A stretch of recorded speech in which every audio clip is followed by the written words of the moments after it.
ಪರೀಕ್ಷೆಯನ್ನ ಇಟ್ಟಿದ್ದು ಇವತ್ತು ಅದರ ಫಲಿತಾಂಶ ಪ್ರಕಟ ಆಗ್ತೈತಿ. ಮೇಡಮ್ ಅವರ ಫಲಿತಾಂಶವನ್ನ ಪ್ರಕಟಿಸ್ತಾರ. 50ಕ್ಕೆ 41ವರೆ, 50ಕ್ಕೆ 34ವರೆ, ಲಕ್ಷ್ಮಣ್ 50ಕ್ಕೆ 30ವರೆ, 50ಕ್ಕೆ 21ವರೆ, 50ಕ್ಕೆ 25ವರೆ, ಗಂಗಮ್ಮ 50ಕ್ಕೆ 26, ಪ್ರಿಯಾಂಕಾ 50ಕ್ಕೆ 29, ಶಂಕರ್ 50ಕ್ಕೆ 43, 50ಕ್ಕೆ 39ವರೆ, 50ಕ್ಕೆ 25, 50ಕ್ಕೆ 30,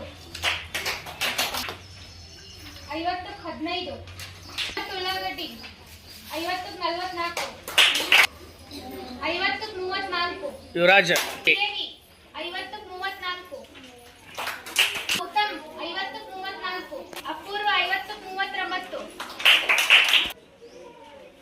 50ಕ್ಕೆ 26, ಶಿವಾನಿ 50ಕ್ಕೆ 38, 50ಕ್ಕೆ 30, 169, ಅಂಜಲಿ 10th ಕ್ಲಾಸ್ 169, ಪ್ರೇರಣಾ 8th ಕ್ಲಾಸ್ 167. ನಿಮ್ಗೆ ಲಾಸ್ಟ್ ಟೆಸ್ಟ್ ಫ್ರೈಡೇ ಇಡ್ತೀವಿ. ಎಲ್ಲರೂ ಪ್ರಿಪೇರ್ ಆಗಿ ಬರ್ಬೇಕಾ? ಏನು 150 ಮಾರ್ಕ್ಸ್ ಎಷ್ಟು?